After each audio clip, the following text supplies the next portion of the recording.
ko na inay-itay ay salamat nga pala sa mga pagmamahal at sa mga pag-aalaga sa akin at pati na rin sa mga kapatid ko. Hindi nyo ko hinayaan at hindi kayo sumuko. Ang tanging nyo lang hangad ay mabigyan ng kinabukasan ng katulad namin na inyong inalagaan. Simula sa pagkabata, sakripisyo ay kinaya at maging hanggang ngayon na ako'y binata na nandyan pa rin kayo. Hindi nyo ko pinabayaan na matupad ang pangarap at ito ay makamtan dahil kasama ko kayo sa mga pagsubok. At kahit na ano pa man, hindi pa rin mabibigo ang mga pangarap nyo na para sa akin. Lahat ay sisikapin, harapin at aabutin. Ipaparamdam ko na mahalaga kayong dalawa. Gagawin ko ang lahat para lang kayo ay sumaya. Pinagaya, pinagay, salamat sa pagmamahal na alay ng dalawa.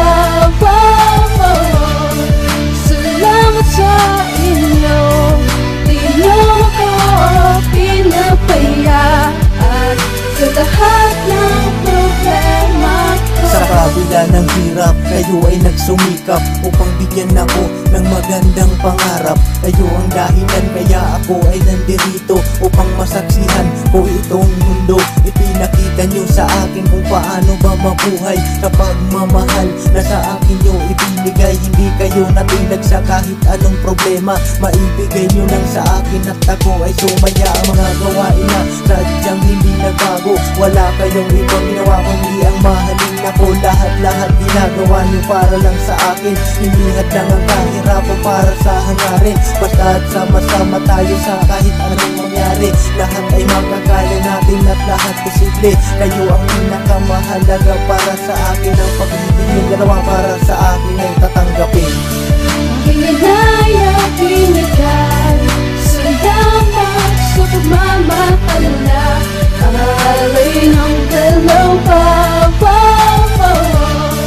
Salamat sa inyo, di nyo ako pinapaya at sa lahat ng problema ko. Salamat po inay sa inyong pag-aalaga. Salamat po itay sa inyong pagtsatsaga. Sa lahat ng mga payo nyo hindi ko sasayangin, dahil di ko makakaya na kayo ay suwayin. Sa inyong mga pangaral ay hindi kayo nagkulang, kahit na anong pagsubok ay tinitiis nyo lang para mabigyan nyo lang ako ng maganda na buhay. Kahit na ang kapalit nito ang inyong mga buhay, mapalad nga ako dahil kayo naging magulang at walang ibang bumang bibig. Kayo'y pasalamatan na alayan ko kayo ng aking munti na awitin na isulat ko ito para nais ko na sabihin sa inyo na mahalaga kayo sa buhay ko, dahil kayo ang nagpalakas ng kalooban ko. Hindi mahalaga sa akin kung hindi tayo mayaman, ang mahalaga sa akin kayo na ang kayamanan.